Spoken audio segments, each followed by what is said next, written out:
Катастрофы, связанные с судами-автомобилевозами, могут иметь серьезные последствия как с точки зрения человеческих жертв, так и с экономической и экологической точек зрения.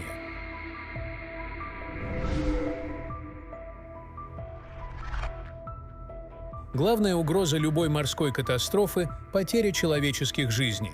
Если судно-автомобилевоз затонет или попадет в крупную аварию в открытом море, это может привести к гибели членов экипажа, пассажиров или любых других людей, находящихся на борту. Автомобильные суда обычно перевозят большое количество автомобилей, которые часто содержат топливо, масла и другие опасные материалы. В случае затопления судна или повреждения его груза и утечки содержимого в океан, это может нанести значительный ущерб окружающей среде. Потеря такого судна и его груза автомобилей повлечет за собой огромные финансовые потери для судоходной компании, а также для производителей и владельцев перевозимых транспортных средств. В целом, катастрофы с участием этих судов могут иметь разрушительные последствия для жизни людей, окружающей среды и мировой экономики. Перейдем к рассмотру 8 крупных кораблекрушений судов-автомобилевозов. Катастрофа норвежского автомобилевоза MV Tricolor в Ла-Манше в декабре 2002 года стала одним из крупнейших инцидентов с участием судна такого типа. 14 декабря Tricolor столкнулся с контейнеровозом Кариба примерно в 32 километрах от французского побережья. В то время как Кариба смог продолжить путь, Tricolor с грузом почти 2900 новых автомобилей марок BMW, Volvo и Saab затонул. 24 члена экипажа Tricolor были спасены контейнеровозом Кариба и буксиром, однако весь груз из автомобилей оказался безвозвратно утерян. Затонувшее судно также представляло серьезную навигационную угрозу в одном из оживленнейших мировых судоходных маршрутов. Уже через 2 дня после крушения в Tricolor врезались еще сухогруз и нефтяной танкер. Было принято решение поднять останки затонувшего автомобилевоза. В 2003 году голландская компания Smith Salvage начала операцию по откачке топлива из резервуаров Tricolor. После сбора нефти наиболее эффективным способом извлечения обломков стала разделка корпуса на 9 секций весом около 3000 тонн каждая. При помощи специальных тросов спасатели разрезали корпус и перевезли все секции в бельгийский порт Зебрюгге. Из мест крушения была поднята и отправлена на переработку вся партия из 2871 нового автомобиля премиум-брендов. Большую часть топлива откачали вскоре после затопления судна. Однако во время подъема все же произошла утечка около 540 тонн нефти. MV Cougar Ace. Инцидент с автомобилевозом Cougar Ace компании Mitsui O.S.K. Lines в 2006 году привел к потере всего ценного груза на борту. Судно под сингапурским флагом следовало из Японии в Канаду с партией из 4800 новых автомобилей. 4700 из них были произведены Mazda. Еще около 100 машин были пикапами Isuzu. Стоимость груза оценивалась в $117 миллионов. 23 июля 2006 года, пройдя к югу от Алеутских островов, Cougar Ace потерял остойчивость при смене балластной воды. Судно опасно накренилось на 60 градусов на левый борт. Согласно сообщениям, во время операции с балластом на него обрушилась крупная волна, однако неясно, насколько это повлияло на потерю остойчивости.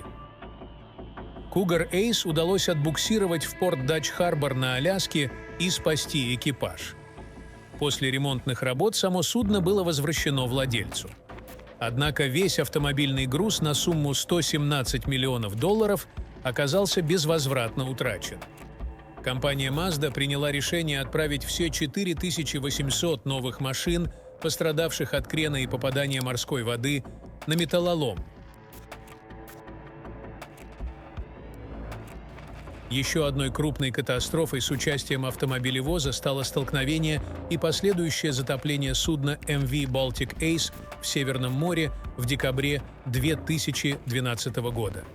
148-метровый Baltic Ace, принадлежавший компании Euromarine, следовал из бельгийского Зебрюге в финский Котку с грузом 1500 новых автомобилей Mitsubishi, предназначенных для российского рынка. В 25 милях от голландского побережья Baltic Ace столкнулся с контейнеровозом Corvus J. Всего через 15 минут после столкновения автомобилевоз затонул на мелководье. Поисково-спасательная операция осложнялась неблагоприятными погодными условиями. Из 24 членов экипажа Baltic Ace спастись удалось только 13. Обломки затонувшего судна лежали на глубине всего 35 метров, что создавало навигационную угрозу для других судов в этом районе.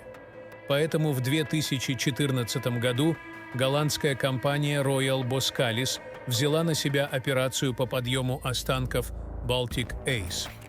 Корпус судна был разрезан на 8 частей и отбуксирован в один из голландских портов для утилизации. Хуг Осака. Одной из самых недавних и резонансных катастроф с участием автомобилевоза стало случившееся в 2015 году затопление судна Осака норвежской компании Höegh Autoliners, специализирующейся на перевозках автомобилей. 180-метровый автомобилевоз японской постройки 3 января 2015 года совершал рейс между портами Великобритании и Германии. В какой-то момент судно получило сильный крен, в результате чего руль и винт оказались над водой. Далее Höegh Osaka сел на мель на мелководном участке Брамбл-Бэнк недалеко от острова Уайт.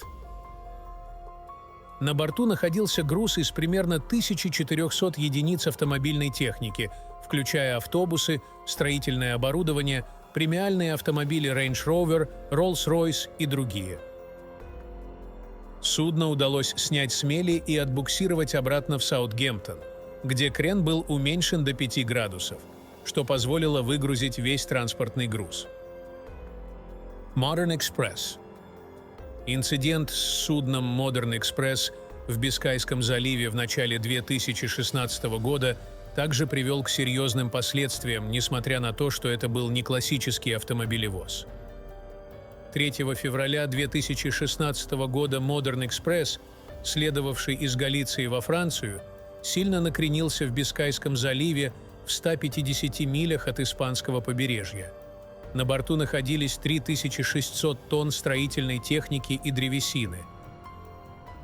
26 января, когда судно находилось в этом же районе, его развернуло ветром на 40 градусов. Все 22 члена экипажа были эвакуированы испанскими вертолетами на следующий день из соображений безопасности.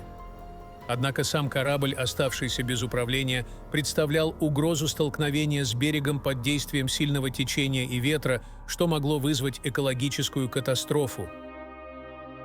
1 февраля, когда погода улучшилась, голландской компании Smith Salvage удалось прикрепить буксирный трос и отвезти Modern Express в порт Бильбао.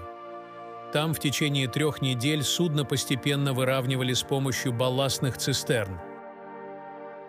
В итоге Modern Express был отбуксирован в турецкий порт Алиага, что, вероятно, означало принятие решения о его полной утилизации, а не ремонте после инцидента. MV Golden Ray. Катастрофа с автомобилевозом Golden Ray в сентябре 2019 года в порту Брансуик, Джорджия, стала одной из крупнейших в новейшей истории США. 200-метровое судно начало свой последний рейс с погрузки автомобилей в мексиканских портах Веракрус и Альтамира, а также Фрипорт на Багамах. Затем Golden Ray зашел в Джексонвилл, откуда отправился в Брансуик. На борту находилось около 4300 новых легковых автомобилей. Рано утром, вскоре после выхода из Брансуика в направлении Балтимора, Golden Ray внезапно перевернулся в гавани порта. Для спасения 23 членов экипажа были задействованы аварийно-спасательные службы. 19 человек были эвакуированы в первую же ночь, оставшиеся 4, в том числе 3 инженера и курсант, были обнаружены и спасены на следующий день. В октябре 2019 года из-за пожара, коррозии в соленой воде и высоких расходов на спасательную операцию Golden Ray был официально признан полной конструктивной гибелью. Принято решение разобрать затонувшее судно на месте крушения для последующей утилизации. Mall Felicity Ace. В 2022 году произошла трагедия с грузовым судном Felicity Ace, принадлежавшим японской компании Mitsui Lines и зарегистрированным в Панаме. Это судно, построенное в 2005 году на верфи Шин-Курушима, вышло 10 февраля из порта Эмден с грузом почти 4000 автомобиля концерна Volkswagen AG, включая модели Volkswagen, Audi, Porsche, Lamborghini и Bentley, общей стоимостью до $500 миллиарда. 16 февраля во время перехода по Северной Атлантике в направлении штата Род-Айленд на грузовой палубе вспыхнул пожар. По словам капитана, возгорание произошло из-за литий-ионного аккумулятора одной из машин. И справиться с огнем можно было только с помощью специального оборудования. Все 22 члена экипажа были эвакуированы португальскими ВМС. Корабль сопровождал патрульный корабль ВМС Португалии НРП «Сетубал» примерно в 170 километрах юго-западнее Азорских островов, ожидая, пока спасатели попытаются потушить пожар. Но, к сожалению, автовоз так и не удалось спасти. Через 2 недели после начала пожара в грузовом отсеке судно Felicity Ace затонуло. Вместе с ним на дно ушли все автомобили. Стоимость утраченного груза оценивалась более чем в $400 миллионов. MV Fremantle Highway. Автомобилевоз Fremantle Highway принадлежал японской судоходной компании Shoei Kisen Kaisha, однако находился под техническим управлением Valium Ship Management Japan и эксплуатировался компанией K-Line. Судно ходило под панамским флагом. В порту Бремерхафена немецкая компания BLG погрузила на борт около 2500 автомобилей и высотные и тяжеловесные грузы, дополнительно к уже находившимся на судне машинам.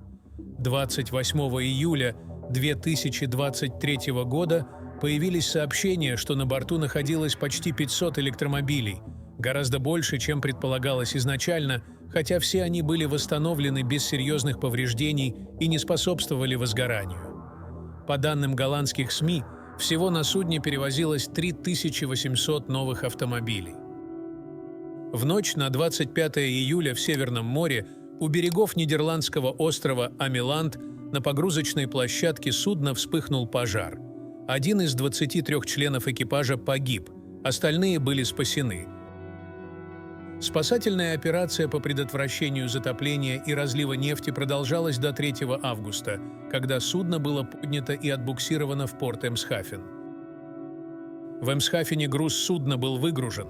Около 1000 автомобилей были восстановлены в практически хорошем состоянии, среди них все 500 электромобилей, перевозившихся на борту.